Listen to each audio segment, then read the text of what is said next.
बिस्मिल्लाहिर्रहमानिर्रहीम व रफ़ाना लका ज़िक्रक सदक़ल्लाहुल अज़ीम। अस्सलाम वालेकुम व रहमतुल्लाहि व बरकातुहू। नाज़रीन, मैं आपका मेज़बान अहमद सदर कुरैशी एक ग्लोबल यूट्यूब चैनल पे आपकी खिदमत में हाजिर हूँ। दुनिया का 40% तेल यूक्रेन से निकलता है और अमेरिकी कंपनियों के जरिए दुनिया में सेल किया जाता है। अमेरिका उससे ज़रिए मुबादला कमाता है। रशिया के यूक्रेन पे हमले के बाद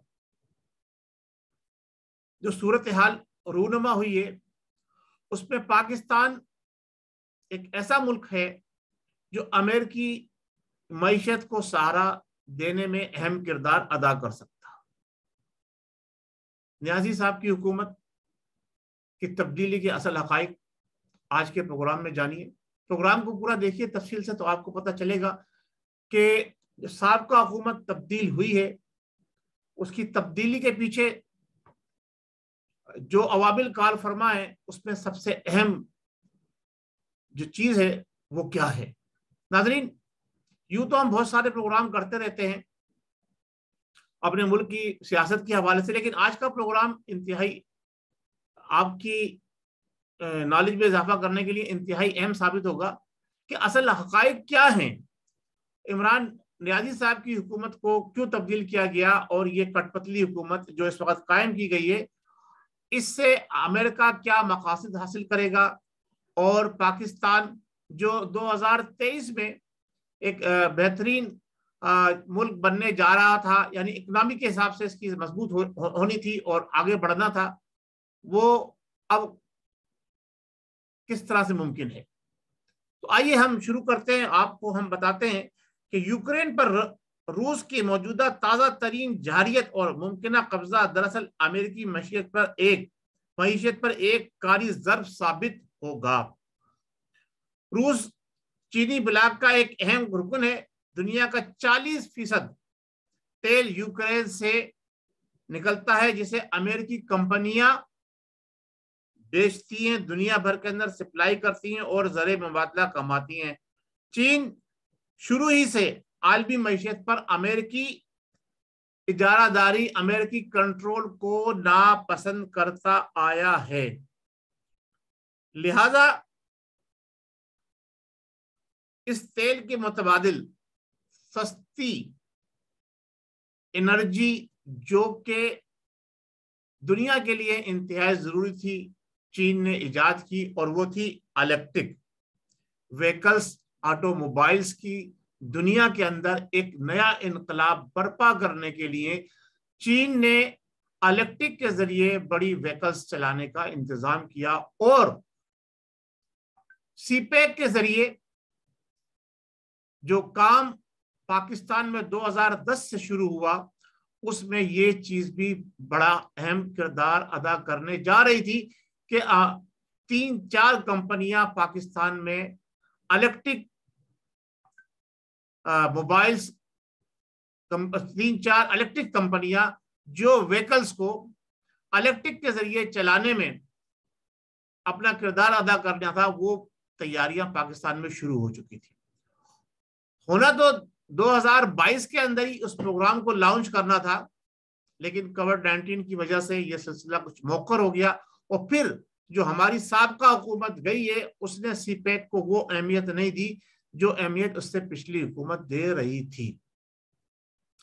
जो जिसे कहते हैं कि दुनिया के अंदर इनकलाब इलेक्ट्रिक व्हीकल्स के जरिए चीन ने बर्पा करना था और उसमें पाकिस्तान एक कलेजी किरदार अदा करने जा रहा था, क्योंकि इलेक्ट्रिक गाड़ियों की तैयारियां पाकिस्तान में भी उसका सिलसिला शुरू हो चुका है और इंशाल्लाह अभी भी 2023 और 24 के अंदर वो लॉन्च कर दी जाएंगी, जिसकी वजह से दुनिया भर की वो कंट्रियां जो तेल के ऊपर इन्हिसार करती थी, वो अब इलेक्ट्रिक पर अपनी मोबाइल्स को मूव करेंगी, यानी अपनी गाड़ियों को इलेक्ट्रिक के ऊपर मूव करेंगी। नाजरीन, या हमने ये देखना है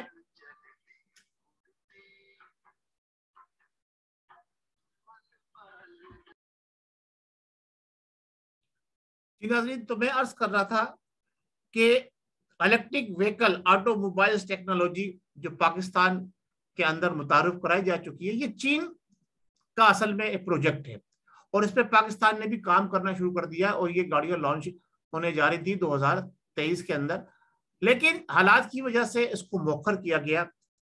अब हम कड़ी मिलाते हैं, जो रशिया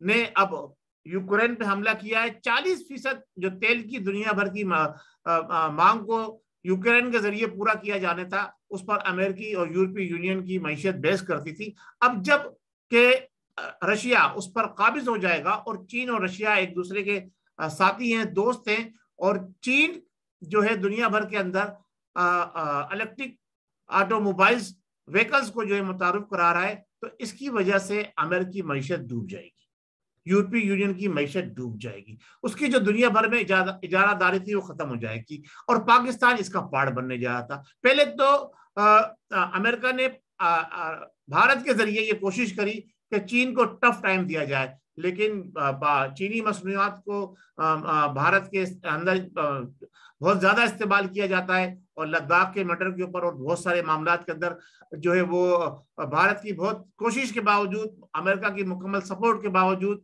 वो चीन को टफ टाइम नहीं दे सका, और चीन के आगे उसने घुटने टेक दिए। लिहाजा अब रह देकर एक अमेरिका के पास एक मुल्क रह गया था, पाकिस्तान। अफगानिस्तान से भी चीन रशिया की मदद से जो है वो अफगानिस्तान से चीन को अमेरिका को निकाल दिया गया। तो अब अमेरिका चीन से भी अफगानिस्तान से भी निकल गया। अब पाकिस्तान एक वाहिद मुल्क था कि पाकिस्तान को किसी भी तरह से डिस्टेबलाइज करके, पाकिस्तान के ऊपर अपना तसल्लुत कायम करके, चीन के वो प्रोग्राम जो पाकिस्तान और चीन की बाहिमी ताउन से मुकम्मल किए जा रहे हैं, जिसमें इलेक्ट्रिक ऑटोमोबाइल्स की दुनिया के अंदर इनकलाब बर्पा करना है, उसको किसी तरह से सबोताज किया जाए, रोका जाए। इसके लिए एक ग्राउंड बनाया जाए और पाकिस्तान को डिस्टेब्लिश किया जाए, और पाकिस्तान को डी एस्टेब्लिश करने में इमरान नियाजी साहब ने भरपूर साथ दिया अमेरिका का।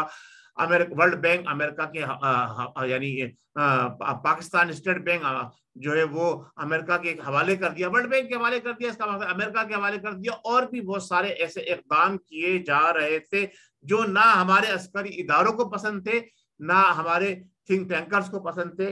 और नियाजी साहब का रशिया का दौरा, और फिर जिसे वो कहते हैं एब्सोल्युटली नॉट, उन्होंने खुलकर डिप्लोमेसी के बजाय एक अपने आप को ओपन किया, और जिसकी वजह से फौरी तौर पर रशिया ने भी और चीन ने भी और रूस ने भी इस चीज को समझा कि ये पाकिस्तान का इक़दाम जो है इंतहाई गलत है। हम पाकिस्तान को खामोशी से तरक्की की तरफ आगे लेके जाना चाह रहे हैं, लेकिन नियाजी साहब के ये बात हजम नहीं हो रही।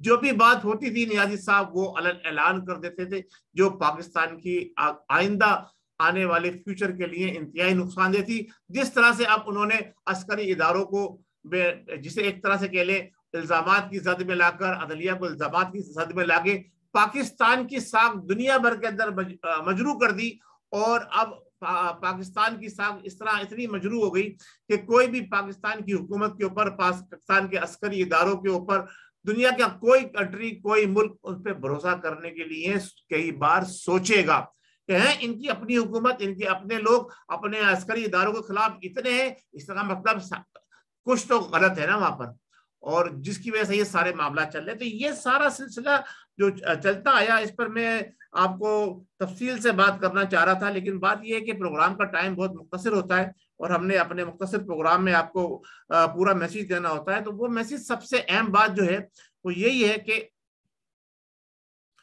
जो ऑटोमोबाइल इंडस्ट्री इलेक्ट्रिक व्हीकल्स की तैयारी पाकिस्तान में होनी थी, उसको सबूताज करने के लिए नियाजी साहब ने ये खेल खेला है कि अब पाकिस्तान के अंदर लॉ एंड ऑर्डर की सिचुएशन इतनी गंभीर हो जाए।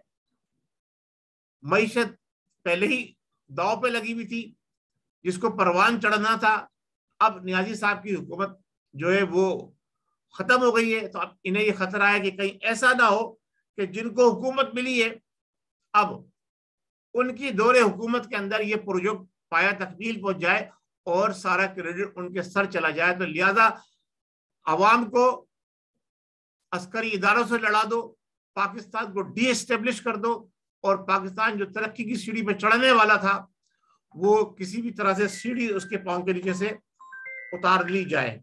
नाज़रीन, ये सारे मामला, ये सारा सिलसिला पाकिस्तान में माजी में भी चलता रहा है। यानी अपने ही गिराते हैं नशे मन पे बिजलियां, तीर खा के देखा कभी गाह की तरफ, अपने ही दोस्तों से मुलाकात हो गई। ये पाकिस्तान का वतीरा है। हमारी पाकिस्तान के अंदर जो इस्टेब्लिशमेंट थी उसने नियाजी साहब को एक बेहतरीन टाइम फ्रेम के अंदर नियाजी साहब की को चांस दिया था कि वो हुकूमत संभाले और मजबूत इक़दामात करते हुए 2023 के अंदर हुकूमत जो है वो इस काबिल हो जाएगी। जिस तरह से कहा जा रहा था, बहुत सारे लोग ये कह रहे थे अगली बारी फिर इमरान साहब को मिलेगी और अगले 10 साल जो है इमरान साहब के लिए हैं। तो एस्टेब्लिशमेंट भी यही चाहती थी, लेकिन इनकी पे दर पे गलतियों और गलत प्लानिंग की वजह से इतनी मईशत डाउन हो गई कि जिसकी वजह से इनको जो है वापस घर भेजना पड़ा। मैंने अपने एक प्रोग्राम में ये कहा था बाकायदा तौर पर कि मैं नहीं चाहता और ना ही बहुत सारे पाकिस्तानी ये चाहते हैं कि इमरान साहब की हुकूमत जो है वो तब्दील की जाए, इनको इनका टेनओवर मुकम्मल करने दिया जाए, उसके बाद इलेक्शन के जरिए जो भी आगे हुकूमत में आएगा वो आएगा। लेकिन ऐसा नहीं हो सका, ये मजबूरी थी, क्योंकि अगर खुदा ना खास्ता ये इकदाम नहीं किया जाता तो जो सूरत हाल नजर आ रही है पाकिस्तान के साथ बहुत सारे हाथ हो जाने थे। उनको रोकने के लिए अब आप चाहे अस्करी इदारों पर इल्जाम दें, चाहे अदलिया पे इल्जाम दें, जो इकदामात किए गए हैं वो भी मैं ये समझता हूं गैर मुनासिब है। लेकिन बड़ी बुराई से कम बुराई को अपनाया गया है। ये जो इस वक्त हुक्मरान है ये भी कठपुतली हुक्मरान है, इनके हाथ में कुछ भी नहीं है। हाँ, एस्टेब्लिशमेंट अगर चाहेगी तो पाकिस्तान को इस मुश्किल बुरान से निकालने में मौजूदा गवर्नमेंट का सपोर्ट करते हुए इस बुरान से निकालेगी। और जिस तरह से मैंने आपको बताया कि चीन और रशिया दोनों पाकिस्तान की मुकम्मल सपोर्ट करना चाहते हैं, और इंशाल्लाह तबारक ताला आइंदा 5 से 10 सालों के अंदर जो ऑटोमोबाइल इंडस्ट्री के अंदर इनकलाब आना है, उस इनकलाब के जरिए पाकिस्तान पर जिस तरह चीन ने भरोसा किया है और उस टेक्नोलॉजी को यहाँ मुंतकिल करके यहाँ इलेक्ट्रिक ऑटोमोबाइल तैयार की जा रही है, दुनिया भर के अंदर छाएंगी वो। आप ये देखें कि अब ये वक्त आने वाला है कि फ्यूल के बजाय हवाई जहाज भी बिजली के जरिए हवा में उड़ा करेंगे। तो अब तक जिन लोगों ने कमाया था फ्यूल के जरिए, और यूक्रेन 40% दुनिया का देता था, अमेरिका और यूरोपीय यूनियन उसको सेल करते थे और ज़रिए मुबादला कमाते थे, अब उनकी मैशत तबाह बर्बाद हो जाएगी।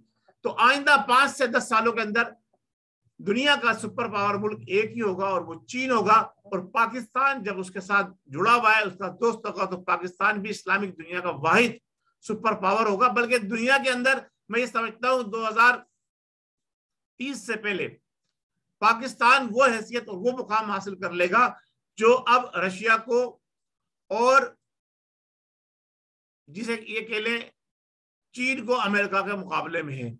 तो फिर पाकिस्तान को चीन के मुकाबले में ये मुकाम हासिल होगा और रशिया के मुकाबले में ये मुकाम हासिल होगा, और अमेरिका इसकी दास्तान भी नहीं होगी, दास्तानों में ये टुकड़ों में बढ़ जाएगा। और इंशाअल्लाह तबारक व तआला पाकिस्तान रहती दुनिया तक कायम रहेगा। लेकिन इस वक्त जो फैसले होने हैं वो पाकिस्तान की मईशत को, पाकिस्तान के मुस्तकबिल को, पाकिस्तान की तारीख को हमेशा जिंदा करने के लिए अहम किरदार अदा करेंगे। लिहाजा हमारी आवाम को ये सोचना है कि कौन कुव्वतें हैं जो पाकिस्तान को डिस्टेब्लिश करना चाहती हैं, क्या उसके अंदर किन लोगों का हाथ हो सकता है, कौन पाकिस्तानियों से नाखुश हैं, कौन इस्लाम को पसंद नहीं करते, कौन इस्लाम के दुश्मन है, कौन पाकिस्तान के दुश्मन है, किन्होंने पाकिस्तान को कभी भी तरक्की की तरफ बढ़ने नहीं दिया। ये सोचना होगा, ये अवाम का काम है और ये हमारे दानिश्वरों का काम है, ये हमारे कलमकारों का काम है कि सच्चाई और हकीकत अवाम के सामने लेकर आए। बहुत शुक्रिया। अस्सलाम वालेकुम व रहमतुल्लाहि व बरकातहू। पाकिस्तान जिंदाबाद।